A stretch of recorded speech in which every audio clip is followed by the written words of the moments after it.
ఒక అడవిలో బంగారు నిమ్మకాయ, వెండి నిమ్మకాయ అనే 2 మాయా నిమ్మకాయలు ఉంటాయి. ఒకరోజున 2 మాయా నిమ్మకాయలు నేను గొప్పంటే నేను గొప్ప అని వాదించుకొని అలసిపోతాయి. ఓ క్షణం తర్వాత, మనలో ఎవరు గొప్ప అని వాదించుకోవడం ఎందుకు చెప్పు? ఈ అడవిలో ఎవరైనా కనిపిస్తే వాళ్ళని అడుగుదాం. వాళ్ళు ఏం చెప్తే అదే నిజమని ఇద్దరం ఒప్పుకుందాం, సరేనా? అయ్యో వెండిదానా, ఇంకా నీకు విషయం అర్థం కావడం లేదు. ఎవరైనా వెండి కంటే బంగారమే ఎక్కువని గొప్పదని అంటారు. గొప్పదానివని ఎవరు నిన్ను మెచ్చుకోరు.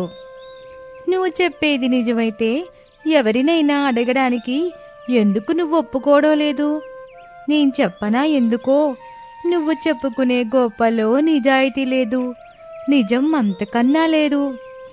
నేను భయపడుతున్నానని నువ్వు అనుకుంటున్నావు వెండి, కానీ నీ పరువు నువ్వే తీసుకోవద్దని నేననుకుంటున్నాను. ఇలా మాటలతో మభ్యపెట్టింది చాలు గోల్డు. అలా ముందుకు వెళ్దాం పద. అడవిలో ఎవరైనా కనిపిస్తారేమో చూద్దాం. పశువులను మేతకి తీసుకొచ్చిన వాళ్ళు, వంట చేసుకోవడానికి కావలసిన కట్టెల కోసం వచ్చిన వాళ్ళు ఎవరైనా ఉంటారు. వాళ్ళు కనబడితే మనం వెళ్ళి అడుగుదాం. అప్పుడే నిజం తెలుస్తుంది కదా. నా మాట ఎప్పుడు విన్నావు కనుక ఇప్పుడు వినడానికి. సరే పద అని బంగారు నిమ్మకాయ ఒప్పుకుంటుంది. వెండి బంగారు నిమ్మకాయలు కలిసి అలా అడవిలో ముందుకు వెళ్తూ ఉంటాయి. ఒకచోట కట్టెలు కొడుతున్న చంద్రయ్య కనిపించాడు. అదిగో గోల్డు, అక్కడొక మనిషిన్నాడు చూడు. అవును చూశాను, కట్టెలు కొడుతున్నాడు. పద అతని దగ్గరికి వెళ్ళి అడుగుదాం. మనలో ఎవరు గొప్పో అతనే చెబుతాడు అని వెండి బంగారు నిమ్మకాయలు మాట్లాడుకొని అతని దగ్గరికొచ్చాయి. మనిషి ముక్కాలుతో ఉన్న వెండి బంగారు నిమ్మకాయల్ని అయోమయంగా చూస్తూ ఉంటాడు అతను.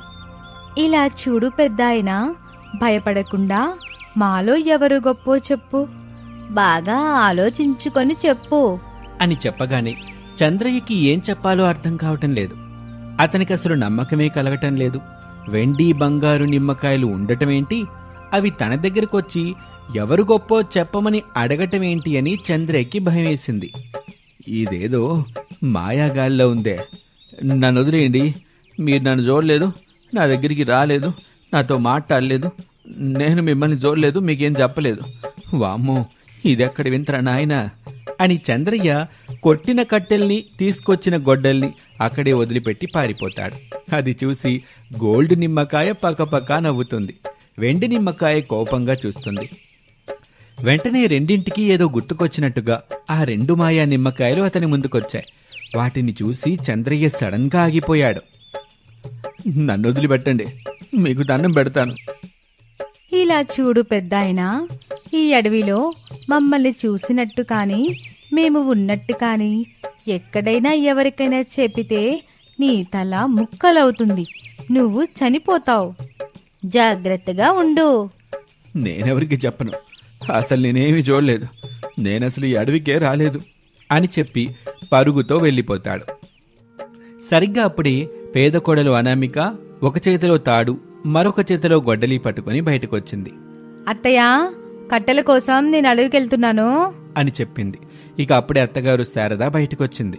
కాలా, వీలైతే ఎక్కువ కట్టెలు చూడు, 2-3 రోజులు వర్షాలు పడే అవకాశం ఉందని టీవీలో చెబుతున్నారుగా.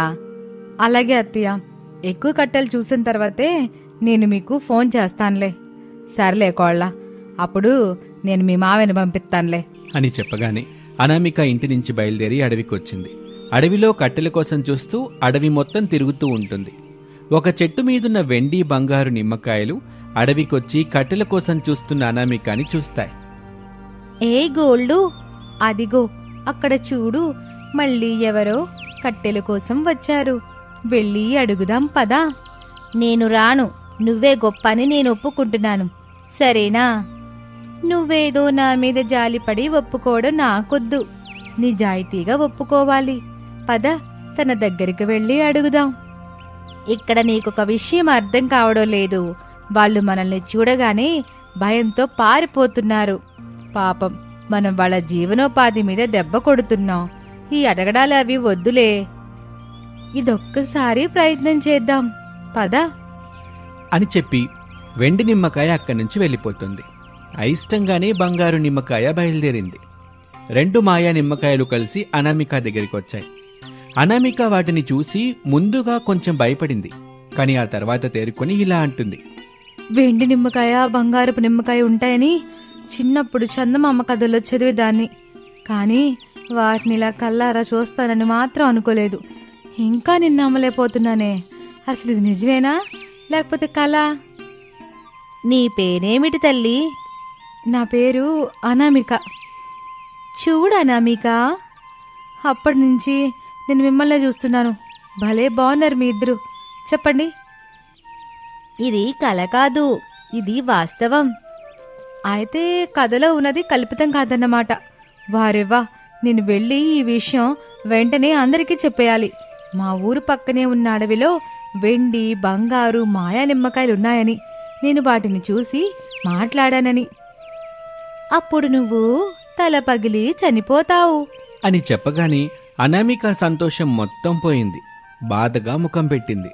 ఇలా చూడు, మా ఇద్దరిలో ఎవరు గొప్పో చెప్తే నువ్వు కోరుకున్నది నీకిస్తాం. అది కూడా నీ కోసం, నీ కుటుంబం కోసం కాదు, వేరే వాళ్ల కోసం ఇస్తాం. బాగా ఆలోచించుకొని చెప్పు. ఇందులో అంతలా ఆలోచన చేయడానికి ఏముంది? వెండి కంటే బంగారమే గొప్పది. వెండికి తక్కువ ధర ఉంటుంది, బంగారానికి మాత్రం ఎక్కువ ధర ఉంటుంది. వెండిని ఎక్కువగా ఆడవాళ్లు కాళ్ళకి పట్టీలు చేయించుకోవడానికి వాడితే, బంగారాన్ని మాత్రం మెడలో తాలిబుట్టు రూపంలో వేసుకుంటారు. అతి జాగ్రత్తగా పవిత్రంగా చూసుకుంటారు అని అనామిక చెప్పగానే బంగారు నిమ్మకాయ గర్వంగా వెండి నిమ్మకాయ వైపు చూస్తుంది. వెండి నిమ్మకాయ కోపంగా అనామికాని చూస్తుంది. అప్పుడు అనామిక, అలా అని వెండిని కూడా తక్కువ చేయలేం. వెండి ప్రాముఖ్యత వెండికే ఉంటుంది. మెడలో వేసుకునే తాళన్నది బంగారమై ఉండాల్సిన పని లేదు, పసుపు తాడైనా చాలు. కానీ కాళ్ళకి వేసుకునే పట్టేలకి మాత్రం వెండి ఖచ్చితంగా ఉండాలి. ఏ తాడు కట్టుకున్నా పట్టీలు కాలేవు. అందుకే వెండి గొప్పదే, బంగారం గొప్పదే. కాకపోతే అందరూ బంగారాన్ని ఎక్కువ ఇష్టపడుతూ ఉంటారు అని అనామిక నిజాయితీగా చెప్పటంతో వెండి బంగారు నిమ్మకాయలు సంతృప్తి చెందుతాయి. అనామిక, నిజాయితీగా చెప్పావు. ఇప్పుడు నువ్వు మాలో ఎవరిని ఏం కోరినా ఇస్తాం. ఆ కోరిక నీకోసం కాకుండా ఉండాలి. ఆలోచించుకుని మరీ కోరుకో అని చెప్పగానే అనామికకి వెంటనే 16 కోట్ల ఇంజెక్షన్ గుర్తుకొచ్చింది. ఆలస్యం చేయకుండా వెండి బంగారు నిమ్మకాయల దగ్గరికి వెళ్లి అడుగుతుంది. నాకు 16 కోట్ల రూపాయలు కావాలి. మీలో ఎవరిచ్చినా సరే, ఒకరిచ్చినా సరే 16 కోట్లు కావాలి. ఇవ్వండి, ఇప్పుడే ఇవ్వండి, ఈ క్షణమే ఇవ్వాలి అని అనామిక అడగగానే ఆశ్చర్యంగా వెండి బంగారు నిమ్మకాయలు ఒకదాని వైపు మరొకటి చూసుకుంటాయి. అలా చూసుకుంటే ఎలా చెప్పండి? నేను అడిగింది కూడా నా కోసమేం కాదు. నేను పేపర్లో చూశాను. ఒక చిన్న పాప బ్రతకాలంటే 16 కోట్ల రూపాయల ఖర్చు గల ఒక ఇంజెక్షన్ చేయాలంట. అప్పుడే ఆ పాప బ్రతుకుతుందంట. అందుకోసం 3 నెలల సమయం మాత్రమే ఉంది. అనామిక, ఆ పాపని బ్రతికించాలనే నీ సంకల్పం నాకు నచ్చింది. కానీ మేము డబ్బులు ఇవ్వలేం. బంగారు నాణేలను ఇస్తాను. వాటితో ఏదైనా మంచి వ్యాపారం చేసి బాగా డబ్బులు సంపాదించి అప్పుడు నువ్వు ఆ పాపకి సహాయం చెయ్యొచ్చు. అవునా అనామిక, నువ్వు ముందుగా ఏదైనా వ్యాపారం చెయ్యి. ఆ వ్యాపారం నుంచి వచ్చే డబ్బులు మొత్తం ఆ పాపకి ఖర్చు పెడుతూ ఉండు. ఇక నేను వెళ్తున్నాను అని చెప్పి వెండి నిమ్మకాయ ఎక్కడి నుంచి వెళ్ళిపోతుంది. బంగారు నిమ్మకాయ మాత్రం అనామికానే చూస్తూ ఉంటుంది. నేను ఏ వ్యాపారం చేసినా 3 నెలల్లో అంత పెద్ద మొత్తంలో సంపాదించడం అనేది సాధ్యం కాదు. అయితే నేను చెప్పినట్టు చెయ్యనామిక అని అనామిక చెయ్యాల్సిన కష్టం గురించి చెప్తుంది. అది అనామికకి కూడా నచ్చింది. ఆలస్యం చేయకుండా అనామిక అడవి నుంచి కట్టెలు తీసుకుని ఇంటికొచ్చింది. ఒక డైరీ తీసుకుని ఆ పాప వాళ్ళ పేరెంట్స్కి ఫోన్ చేసింది. ఓ 2 రోజుల తర్వాత దిగులుగా ఉన్న పాపని తీసుకుని రాజేష్, సుజాత వచ్చారు. వాళ్ళని తీసుకుని దగ్గరలో ఉన్న గుడికి తీసుకెళ్లి, అమ్మవారికి దండం పెట్టుకోండి, మీకంతా మంచి జరుగుతుంది అని చెప్తుంది. వాళ్ళు నిజమని నమ్మి అమ్మవారి ముందు దండం పెట్టుకుంటారు. అమ్మవారి మెళ్ళో ఉన్న మాయా బంగారు నిమ్మకాయ నుంచి వెలుగొచ్చి ఆ పాప మీద పడుతుంది. ఆ పాప అందంగా నవ్వుతూ ఉంటుంది. అనామిక బంగారు నిమ్మకాయని చూసి సంతోషపడుతుంది. తమ పాప అందంగా నవ్వటం చూసి రాజేష్, సుజాత దంపతులు ఎంతగానో ఆనందిస్తారు. ఇక పాపకి ఏమీ కాదు, అంతా మంచి జరుగుతుంది, మీరు వెళ్ళిరండి అని చెప్పి వాళ్ళని పంపించి సంతృప్తితో అనామిక ఇంటికొస్తుంది. ఇది ఇవాల్టి కథ. మరొక ఆసక్తికర కథలో మళ్ళీ కలుద్దాం. అంతవరకు సెలవు. నమస్తే. కొత్తగా కడుతున్న 10 అంతస్తుల బిల్డింగ్ పైన మనోహర్, రమేష్ నిలబడి ఉన్నారు. రమేష్, నువ్వెప్పుడైనా ఇంత దూరం నుంచి కిందకి జంప్ చేసావా? ఏం మాట్లాడుతున్నావు మనోహర్? నేనెందుకు 10th ఫ్లోర్ నుంచి జంప్ చేస్తాను? అయినా అలా జంప్ చేయాల్సిన అవసరం నాకు లేదు, రాదు కూడా. వచ్చింది రమేష్, ఆ అవసరం నా రిచ్ అనామిక తీసుకొచ్చింది అని మనోహర్ చెప్పగానే రమేష్ అయోమయంగా చూస్తూ, అంటే మీరు కూడా రిచ్ అనామికాని ప్రేమిస్తున్నారా? ఇప్పుడు కాదు రమేష్, చిన్నప్పటి నుంచి. అనామిక నా అక్క కూతురు. ఓహో, మీరేనా అయితే అనామిక మేనమామ మనోహర్? అవును రమేష్, నా పేరు తెలిసినట్టే నేనెంత చెడ్డవాన్నో కూడా తెలిసే ఉంటుంది కదా. అనామిక నాది, నాకు మాత్రమే సొంతం. తన కోసం నేను చావను, కానీ ఎంతమంది అడ్డొస్తే అంతమందిని అంతం చేస్తాను. నువ్వేం చెప్తున్నావు? అసలు నీకేనా అర్థమవుతుందా మనోహర్? అర్థం చేసుకున్నావు కదా, అడ్డు తప్పుకుంటే నీకే మంచిది. అనామిక నాది, అనామిక ఆస్తి నాది.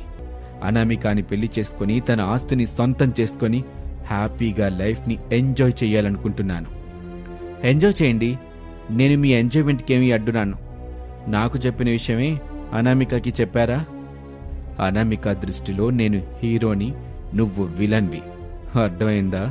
అని చెప్పగానే రమేష్ ఏమీ మాట్లాడకుండా అక్కడి నుంచి వెళ్ళిపోతాడు. అది చూసిన మనోహర్ రాక్షసి నవ్వు నవ్వుతాడు.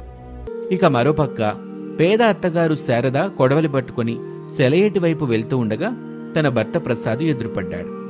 శారద చేతిలో ఉన్న కొడవల్ని చూసి, శారదా, వెదురు బొంగుల కోసం వెళ్తున్నావా? అవునండి, మీకెంత చెప్పినా మీరెళ్ళట్లేదు. వెదురు బొంగులు తీసుకొచ్చి కురుస్తున్న ఇంటిని సరిచేయాలని మీకు అనిపించట్లా. అందుకే నేనే కొడవలు పట్టుకుని వెదురు బొంగుల కోసం వెళ్తున్నాను.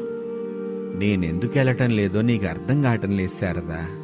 కొడుకు లోను పెట్టి ఆ డబ్బులు తీసుకొచ్చి ఈ ఇంటిని, మన బతుకుల్ని బాగు చేస్తాడని చెప్పాడు కదా, అందుకే మీరింటిని బాగు చేయాలని అనుకోవట్లేదు, అంతేనా?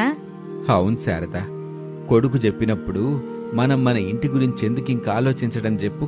ఎక్కడ మీరు అర్థం చేసుకోవాల్సింది కొడుకు చెప్పిన విషయం ఒక్కటే కాదండి, కొడుకు చెప్పి ఎన్ని రోజులవుతుందని కూడా అని శారద అనగానే ప్రసాదు ఆలోచనలో పడ్డాడు. కొడుక్కి చెప్పి 1 నెల రోజులు కావస్తుంది, ఇంకా ఎంతవరకు కొడుకు ఫోన్ చేసి లోను గురించి ఏమీ చెప్పలా. వర్షాకాలం వచ్చేసింది, ఏదో ఒక పూట వర్షం పడతానే ఉంది, మన ఇల్లు కూరుతానే ఉంది, నేను ఇంట్లో నీళ్ళన్నీ బయట పోతానే ఉన్నా, అది కూడా మీరు చూస్తానే ఉన్నారు కదా అని శారద అడగగానే ప్రసాదు మౌనంగా నిలబడి ఉన్నాడు. సిటీలో జాబ్ చేస్తున్న కొడుక్కి లోన్ వచ్చిందో లేదో తెలీదు, ఫోన్ చేసి అడిగితే బాగుండదని నేనేం అడగట్లా, మిమ్మల్ని అడగమని కూడా నేనేం చెప్పట్లేదు. ఇప్పుడు ఇంటికి బస్ శారదా, ఇంటికి వెళ్ళిన తర్వాత నేను కొడుక్కి ఫోన్ చేసి మాట్లాడతానులే. లోన్ గురించి ఏదో ఒక విషయం తెలుసుద్దిగా, అప్పుడు మనం మన ఇంటిని బాగు చేయడం గురించి ఆలోచిద్దాం. మీరెళ్ళండి, అన్నం కూరండి పెట్టాను, పెట్టుకొని తినేయండి. నేను ఎట్టాగో వెదురు బొంగుల కోసం బయలుదేరా కదా, ఎల్లి కొన్ని కొట్టుకొత్తానులే. నా మాట ఇని శారదా, ముందు మనం ఇంటికి వెళ్దాం పదా, కొడుకుతో మాట్లాడాక నిర్ణయం తీసుకుందాం అని చెప్పాక ప్రసాద్ మాట కాదనలేకపోయింది శారద. ప్రసాద్తో కలిసి ఇంటివైపు నడుస్తూ ఉంటుంది. ఇక అదొక ప్రైవేట్ బ్యాంక్. మేనేజర్ అరవింద్తో రమేష్ మాట్లాడుతూ ఉంటాడు. సార్, నేను హోమ్ లోన్ కోసం అప్లై చేసి దాదాపు 10 డేస్ దాటింది, ఇంతవరకు ఎలాంటి రెస్పాన్సు రాలేదు. కనీసం ఎస్ అనో నో అని కూడా రిప్లై ఇవ్వలేదు. ఏమైంది సార్? సి మిస్టర్ రమేష్, నీకంటే ముందు హోమ్ లోన్ కోసం అప్లై చేసిన వాళ్ళ అప్లికేషన్స్ ని చూడాలి కదా, అలా 1 by 1 ఆర్డర్ ప్రకారంగా వస్తుంది, అందుకే ఇంత టైం పట్టింది. ఓకే సార్, ఇప్పటికైనా నేను పెట్టిన అప్లికేషన్ వచ్చిందా? చెప్పండి సార్, హోమ్ లోన్ ఎంతవరకు వస్తుంది? మీకు హోమ్ లోన్ ఇక్కడ రాదు రమేష్ అని చెప్పగానే రమేష్ చిన్నబుచ్చుకున్నాడు. ఫీల్ కావద్దు రమేష్, మీరు ఊరెళ్ళి మీ ఊరికి దగ్గరలో ఉన్న బ్రాంచ్ని కలవండి. మీరు మీ ఊర్లో ఉన్న ఇంటిని బాగు చేయించుకోవడానికి లోన్ పెట్టుకున్నారు, అది ఇక్కడ ఇవ్వటం అయితే సాధ్యం కాదు, సారీ రమేష్ గారు అని చెప్పగానే రమేష్ ఏమీ మాట్లాడకుండా అక్కడి నుంచి వెళ్ళిపోతాడు. ఇక ఆ తర్వాత వెంటనే అరవింద్ మనోహర్కి ఫోన్ చేస్తాడు. సార్, మీరు చెప్పినట్టుగా రమేష్కి లోన్ ఇవ్వలేదు. ఏదో రీజన్ చెప్పి ఇక్కడి నుంచి పంపించాను. థ్యాంక్ యూ అరవింద్ అని చెప్పి మనోహర్ ఫోన్ పెట్టేస్తాడు. ఇక రమేష్ దిగులుగా తనుంటున్న టెర్రస్ మీద గది దగ్గరికి వచ్చాడు. అక్కడ రిచ్ అనామిక ఒంటి నిండా నగలు వేసుకొని నిలబడి ఉంది. తన చేతిలో బట్టల బ్యాగ్ ఉంది. అనామికాని తన రూమ్ దగ్గర అలా చూసి రమేష్ షాక్ అయ్యాడు. వచ్చావరా? రూమ్లోకి వెళ్ళొద్దు.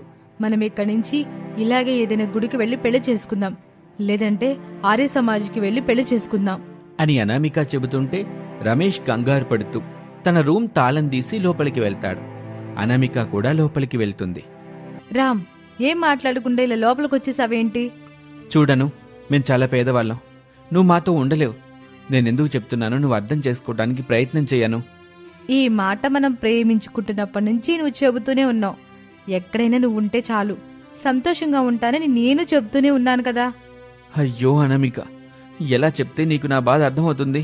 నన్ను పెళ్లి చేసుకుంటేనే నీ బాధ నాకు అర్థమవుతుంది. ఏం మాట్లాడకుండా నన్ను పెళ్లి చేసుకోరా. నిన్ను పెళ్లి చేసుకుంటే నీ మేనమామ బిల్డింగ్ మీద నుంచి తోసేస్తాను నన్ను. నిన్ను పెళ్లి చేసుకుంటే మీ నాన్న పేల్చే బుల్లెట్కి బలవుతాను. ఎలా చూసినా నేను చనిపోవటం ఖాయం. మా అమ్మా నాన్నలు అనాథలవటం తథ్యం. ఈ ప్రేమ వద్దు, నీతో పెళ్లి నాకొద్దు. నన్ను వదిలే అనామిక. అయ్యో రామ్, నీకు అర్థం కావట్లేదు. నన్ను చేసుకుంటే నిన్ను మా నాన్న కానీ మా మేనమామ కానీ ఏమీ చేయరు.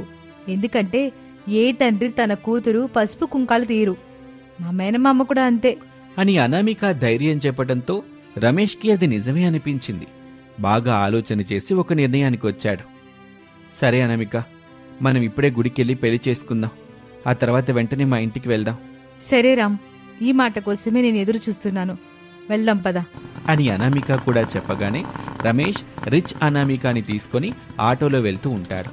ఇక అప్పుడే శారద దంపతులు తమ మట్టి ఇంటికొచ్చారు. ప్రసాద్ రమేష్కి ఫోన్ చేస్తున్నాడు. గుళ్ళో అమ్మవారి ముందు అనామిక, రమేష్ నిలబడి ఉన్నారు. సరిగ్గా అప్పుడే రమేష్ సెల్ ఫోన్ మోగుతుంది.